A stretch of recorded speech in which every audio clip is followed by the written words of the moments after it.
Hi, I'm Jeff Sanford. We're here at the Canadian Business Economic Outlook 2009, and I'm here with David Wolf, the Chief Strategist for Merrill Lynch Canada, Inc. How you doing, David? Thanks for taking Great, some time. Jeff. Great. Interesting times. Everyone's reading the business pages these days, and you were just on stage, gave us a great overview of what you think's going on out there. And I'll start with this question. It's probably the obvious one. A lot of people, we just saw, wow, a great stock rebound over the last 2 days. Was that it? Was that the bottom? I don't think so. No. I don't think the conditions are in place to be confident in calling a bottom. And the stock market obviously is down 40 to 45% in domestic terms, almost 60% in US dollar terms in Canada over the past, well, since the beginning of the year. Yeah. That will be, if sustained, the worst year since 1931. We've all obviously seen it in the paper, felt it in our RSP statements, etc. And one of the most frequent questions I get asked is, where is the bottom and when do we get there? Yeah. And my sense is that that's probably the wrong set of questions to be asking. What we want to be thinking about is what conditions have to be in place to be confident that wherever we are, either level-wise or time-wise, is in fact the bottom. And the two primary conditions that I'm looking at are, number one, a greater realism among Canadian market participants, investors, analysts, etc., about the change in the economic environment. To give you an illustration of that, the bottom-up consensus among analysts for earnings in the TSX in 2009 is still for about 3% growth. This is in an environment where the global economy is in its worst recession in at least 25 years and perhaps in 50 years. There's no way, in my view, that we get any degree of growth. Those expectations have to come down. That realism needs to be better baked in to the market. Sure, yeah, sorry, go ahead. Sorry, and then the second thing that I'm looking at is, as much as it looks like the equity market has gotten cheap, the debt market has gotten yet cheaper. Corporate spreads have widened 6, 7, 8, even tenfold over the past year or so. They're now discounting the kind of economic environment that will lead 20 to 25% of all companies out there to go bust. Wow. So as cheap as the equities have gotten, the debt market is even cheaper. It's discounting an even worse economic environment. Until you get some rebalancing between the two, either with debt recovering and equities going down further, I don't think you can be confident that you're at a bottom. And you're betting on the bond market being right on this one, I guess.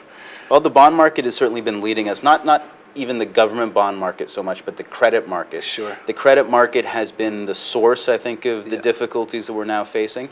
The credit market has led the equity market and the economy to the downside, and I think it will continue to lead to the eventual upside.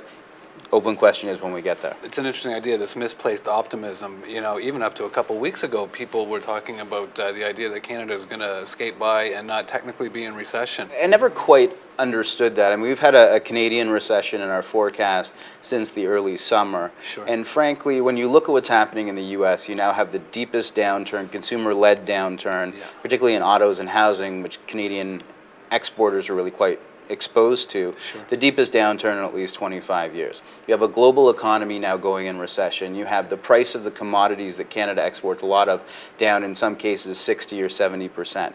If the rest of the world, including the United States, is in a deep recession, and given that Canada is a small, open trading economy with that cyclical leverage, with that exposure to commodity prices, how can we possibly think that Canada is going to avoid recession? U.S. deep downturn, world deep downturn, we're not an island. Yeah, absolutely. That it makes perfect sense. I mean, we can't dodge this, and I think there's been a sense in Canada that we might do that. So when do we see it kind of move north, and what does it feel like maybe for the average Canadian over the next year? And then, you know, what are a couple things you might look for on the other side to say things are getting better?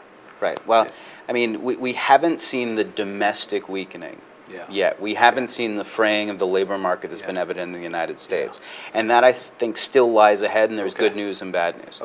The good news is I don't think the unemployment rate is going to get anywhere close to what we saw in the early 1990s. That was in the 12, 13% range. We're looking for something around 8. The bad news is we're currently around 6. There still is some weakening to go.